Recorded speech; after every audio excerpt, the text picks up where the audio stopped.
આજરોજ સ્વામી વિવેકાનંદ ગુજરાત રાજ્ય યુવા બોર્ડ સુરત જિલ્લા દ્વારા યુવાનોના પ્રેરણાસ્ત્રોત અને વિશ્વમાં ભારતીય સંસ્કૃતિને સ્થાપિત કરનાર સ્વામી વિવેકાનંદજીની જન્મજયંતિ પર વોલીબોલ ટુર્નામેન્ટનું સુનવાલી બીચ ખાતે આયોજન કરવામાં આવ્યું હતું।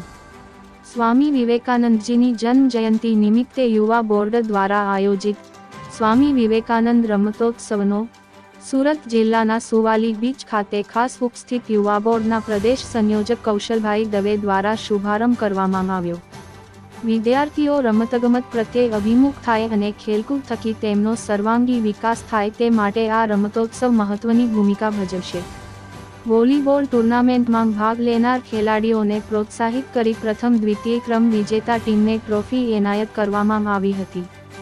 આ પ્રસંગે સ્વામી વિવેકાનંદ ગુજરાત રાજ્ય યુવા બોર્ડના પ્રદેશ સંયોજક કૌશલભાઈ દવે, જિલ્લા પંચાયત ઉપપ્રમુખ અશોકભાઈ રાઠોડ, સિંચાઈ સમિતિના અધ્યક્ષ નિલેશભાઈ તડવી, 84 તાલુકા પંચાયત પ્રમુખ તૃપ્તિબેન પટેલ, દામકા ગ્રામ પંચાયત ઉપસરપંચ તુલસીભાઈ પટેલ, યુવા બોર્ડ ઝોન સંયોજક હર્ષિતભાઈ દેસાઈ, હિરેનભાઈ બ્રહ્મભટ્ટ તેમજ યુવા બોર્ડ જિલ્લા સંયોજક રાજનભાઈ વરિયા સહિત તમામ મંડળના યુવા બોર્ડ સંયોજકો મોટી સંખ્યામાં યુવાનો સાથે ઉપસ્થિત રહ્યા હતા।